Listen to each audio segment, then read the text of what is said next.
What's going on, guys? It's Elias. Welcome back to another video. In today's video, we're going to be discussing what my experience has been from a long-time Honda and BMW owner. What has owning a Chevrolet Corvette really been like? Is it as bad as people think it is? Is it as bad as I expected it to be? What are the expectations that you go getting into a Chevrolet? We're going to be covering all these things in the video. Hope you guys enjoy it. Let's go ahead and get started.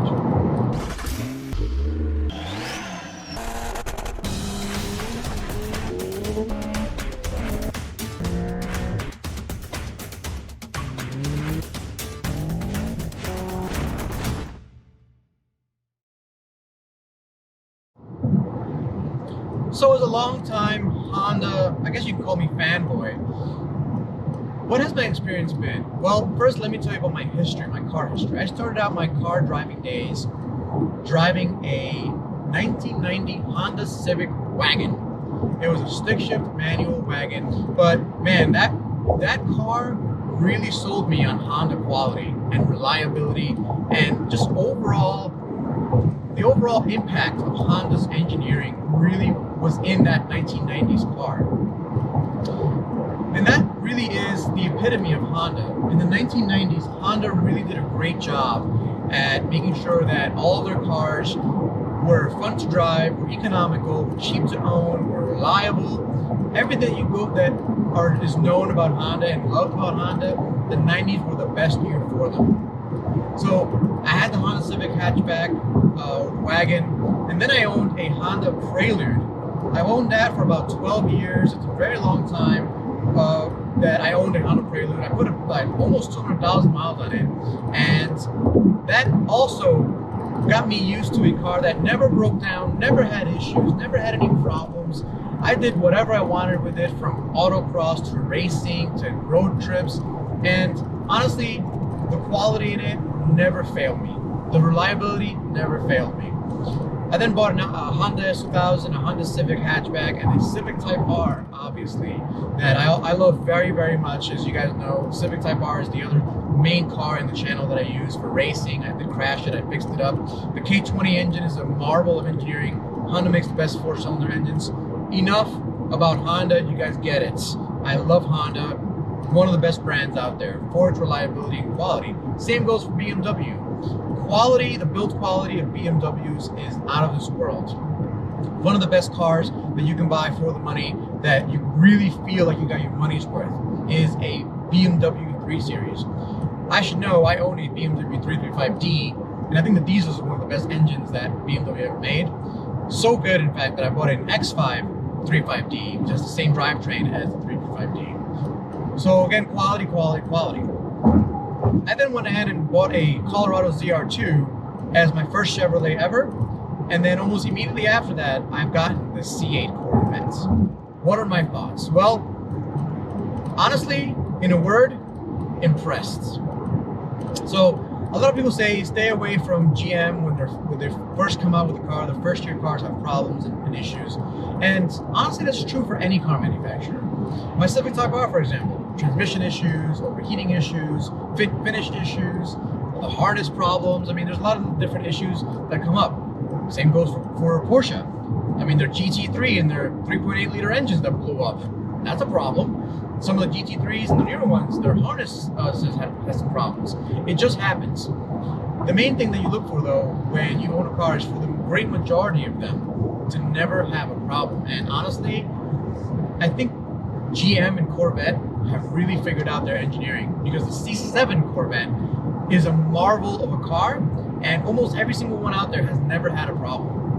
I think one of the biggest issues that they have, honestly, is probably their active fuel management issues or their cylinder deactivation that you can easily fix by putting it in manual mode, as I always do. Other than that, honestly, the C7 Corvette has been bulletproof, and the C8 Corvette has also been bulletproof. It's been awesome to own this car. I've had zero issues. I have almost 2,500 miles on it, and again, it is early days. I've only just gotten into ownership, but I have had zero hiccups with the car, zero hiccups with the dealership.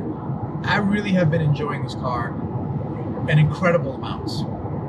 Now, it goes without saying that back in the 90s, GM quality was absolute garbage. It was terrible.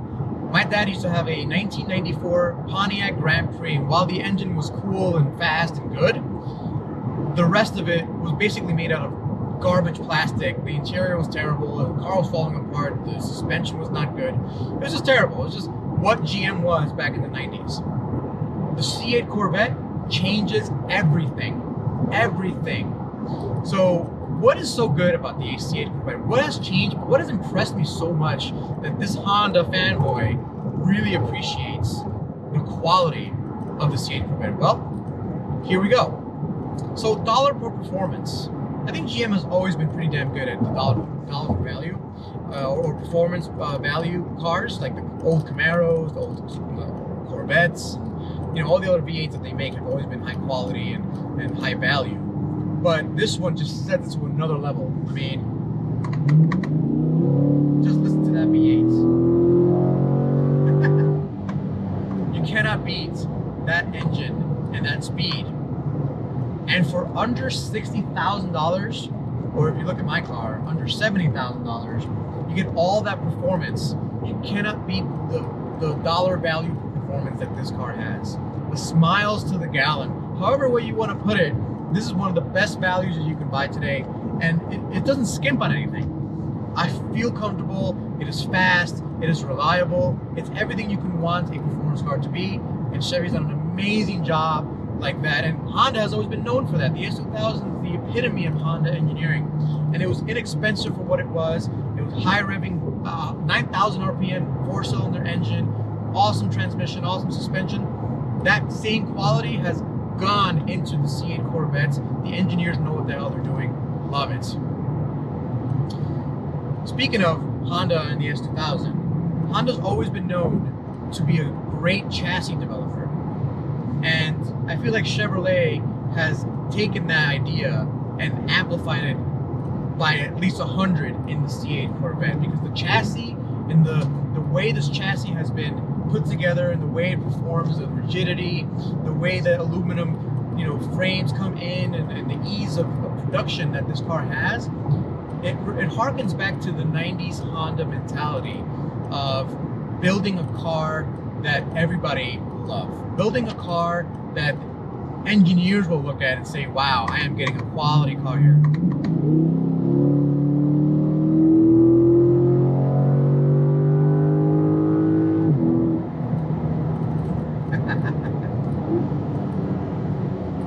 You cannot beat that. You cannot beat that value, that speed and that performance.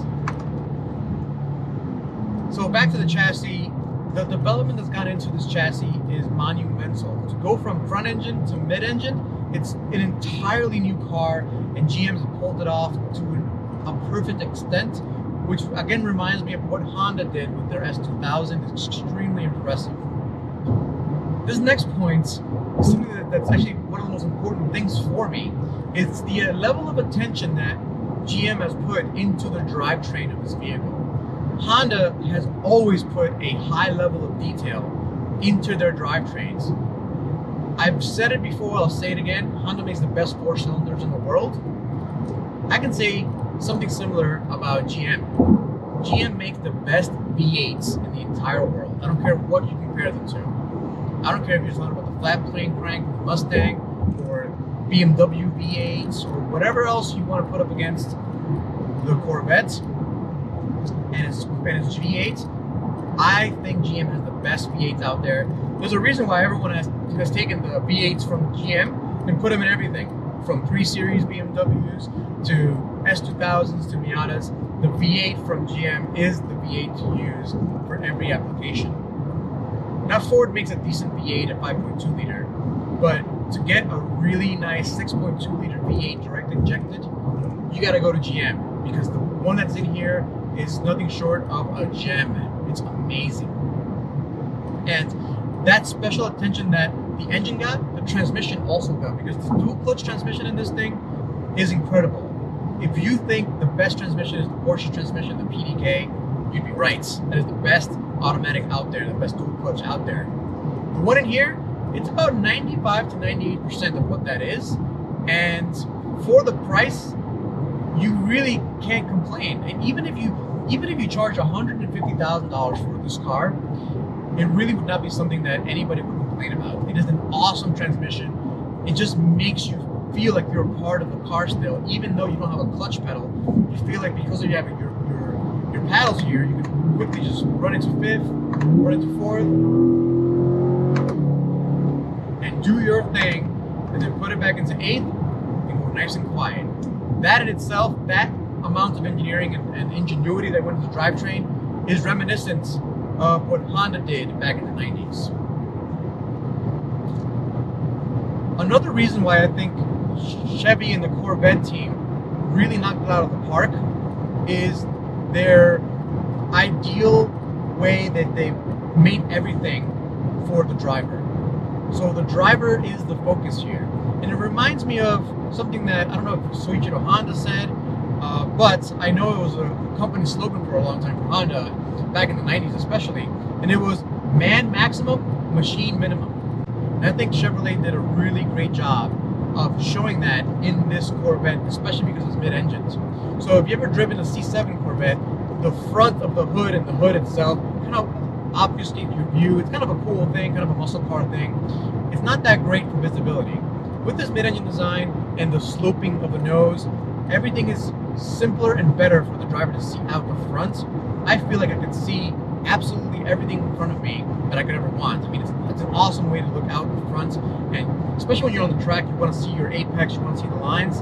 This car has that, and it does it very, very well. In addition, the screen, the dashboard, everything falls to hand perfectly. Man maximum, machine minimum is alive and well, and it's in the Corvettes. That was a very Honda thing back in the day. I still feel like they're doing a great job of it, but I think Corvette took it to the next level. And then finally, I think the most important thing, I think the biggest thing that Chevrolet and the Corvette team have done and have continued to do since at least the last 10 to 15 years is its focus on racing. This I know for a fact. Soichiro Honda said. Honda said, without racing, there is no Honda. And the Corvette team has at least 2 or 3 Corvettes that they field in every single race you can imagine. And it's not just the Corvette team and the GM team that does this. Pretty much every other Corvette out there, it's one way or another in its lifetime will see a track. Now, I'm not talking about the brand new C8 Corvette. I doubt even 1% of its owners are going to take it to the track. But in 10, 15 years, I guarantee you, somebody will buy this car at a bargain price, take it to the track, and enjoy the crap out of it. Because these cars are made to be enjoyed pretty much everywhere you go, from the highway to a local road to a back road. But they are designed to go fast on the track, and that's because the design team designs these cars knowing that the chassis and the engine will be used as a race car. That by itself, that racing spirit lives on in this car, and it's very difficult to find that these days in any car. I know Porsche still does a great job with that. Obviously, Ferrari does a great job with that. Lamborghini does an okay job with that. But for GM to take their premier sports car and race it, first of all, it takes balls.